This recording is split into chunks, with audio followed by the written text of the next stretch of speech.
شمع نیوز کی دوسری سالگرہ کا کیک شمع نیوز کے مرکزی آفس برمنگھم انگلینڈ میں کاٹا گیا۔ کیک شمع نیوز کے ڈائریکٹر چودھری رستم اجنالہ نے کاٹا۔ شمع نیوز کی سالگرہ کا کیک بسم اللہ بیکری برمنگھم کی طرف سے خاص طور پر بنایا گیا تھا۔ سالگرہ میں چودھری اتشام برکت، محمد راشد، فیضان شفیق، علی رضا، رانا سلیم، محمد ثاقب، راجہ حبیب الرحمان، چودھری ایان، شیخ عبداللہ، ساجد محمود، شوکت، رانا آفتاب، شاہد مغل، محمد فاروق کے علاوہ پاکستانی کمیونٹی نے کثیر تعداد میں شرکت کی۔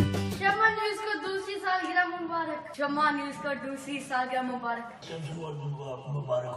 شمع نیوز کو دوسری سالگرہ بہت بہت مبارک ہو۔ شمع نیوز کو دوسری سالگرہ مبارک۔ شمع نیوز کو دوسری سالگرہ مبارک۔ علی رضا، شمع نیوز، برمنگھم، UK۔